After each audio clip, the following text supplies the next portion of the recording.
Welcome to Aim Small, Big Miss. I'm Fran Richopi. Last week, we gave an Aim Small to VA Secretary Dr. David Shulkin for reauthorizing the CHOICE program, giving access to private physicians to veterans in certain situations.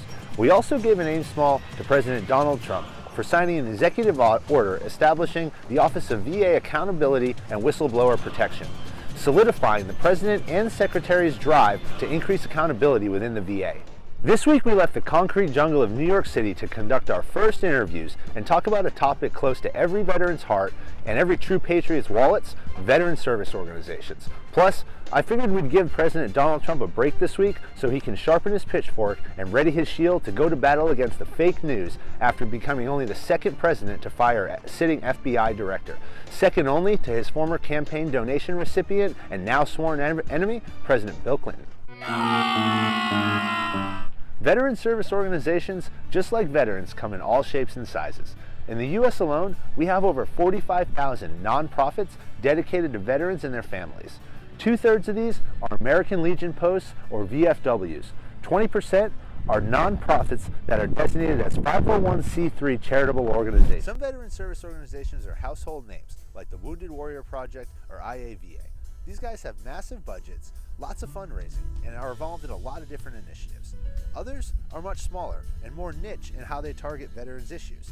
Organizations like the Headstrong Project, which focus on cutting-edge, research-based mental health advice for Iraq and Afghanistan veterans, or Army Week, that focus on veterans in transition and their families, as well as celebrating the Army's birthday, or the Folded Flag Foundation. They focus on educational benefits and educational scholarships for children of fallen soldiers. The Folded Flag Foundation is honored to assist families of fallen U.S. military and government personnel. With so many options out there for veterans to give their time and people to donate money, how do you choose which veteran service organizations to join? I'd like to say the answer is easy. In fact, if you Google, how do I choose the right veteran service organization, all sorts of people's opinions come out. Even a 5-step process on how to give with your heart as well as your head. For me, it was simple.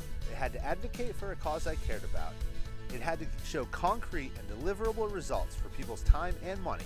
And it had to be run by people who were genuine and true to their cause and cared more about achieving results than the cash flow statement. Last summer, I was fortunate enough to come across a veteran service organization called SailAhead, docked here in Oyster Bay, Long Island. SailAhead was founded by two brothers, Sean and Killian Duclay. And here with me today in Aim Small, Big Miss's first interviews are Sean and Killian. So Sean, why SailAhead?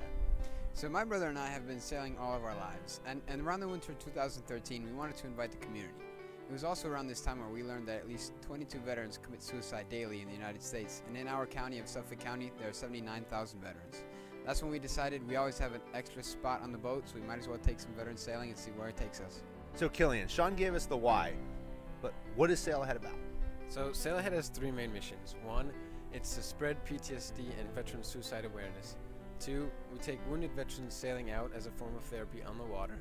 And 3, we honor and remember our mates. So Sean, who are our mates? Our mates are 219 veterans who have come home from their military lives and committed suicide. They are represented by 219 name tags that we take sailing with us wherever we go. They're also, whenever we're sailing with them, we have this flag that we fly indicating that they're present.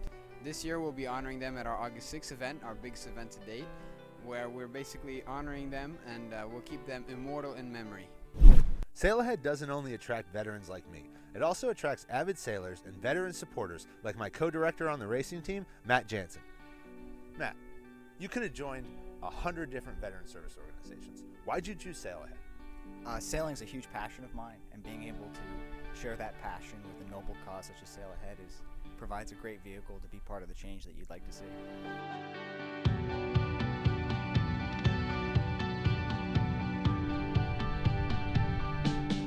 All right, first big race this weekend.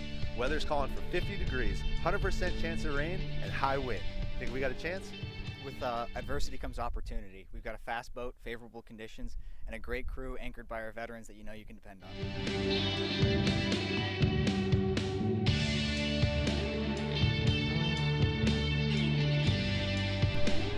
I'm fortunate to serve as SailAhead's race director, and with 9 races scheduled for this year, I'm looking forward to getting back that competitive spirit that so many of us lost when we left the military.